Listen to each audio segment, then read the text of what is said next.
तपती दोपहर में अफ्रीका के घास के मैदान में जंगली कुत्तों का एक बड़ा परिवार पेड़ की छाया में आराम कर रहा था। शिकार के बाद मिली थोड़ी राहत और मासूम पिल्ले मांद में गहरी नींद में थे। लेकिन खतरा चुपचाप करीब आ चुका था। झाड़ियों के पीछे से एक भूखा हनी बैजर धीरे धीरे उनकी मांद की ओर बढ़ रहा था।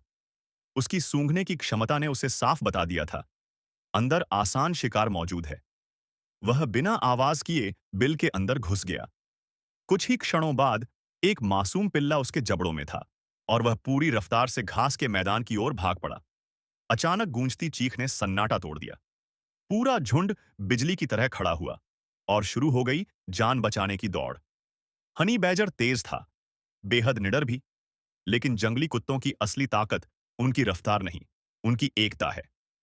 पीछे से आते दर्जनों कदमों की आहट लगातार पास आ रही थी।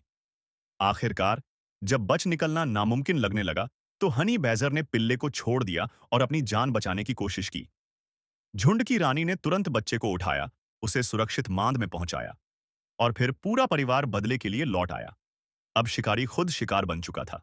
जंगली कुत्ते तुरंत हमला नहीं करते। वे घेरा बनाते हैं, धीरे धीरे दायरा छोटा करते हैं और बारी बारी से हमला कर दुश्मन को थका देते हैं। एक कुत्ता उसके गले पर झपटा, लेकिन हनी बैजर की मोटी, डीली खाल ने उसे बचा लिया।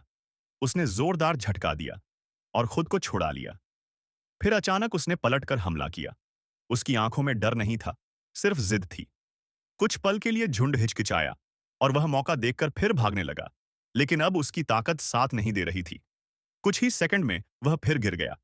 चारों ओर से हमले होने लगे, हर दिशा से दबाव, हर तरफ खतरा। हनी बैजर आखिरी सांस तक लड़ता रहा, लेकिन अकेला साहस संगठित झुंड के सामने ज्यादा देर टिक नहीं पाया। आखिरकार जंगली कुत्तों के इस परिवार ने अपने बच्चे पर हुए हमले का अंत कर दिया।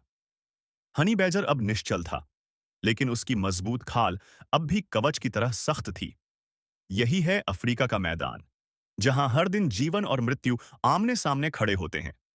यहां बहादुरी जरूरी है, लेकिन एकता ही असली ताकत है।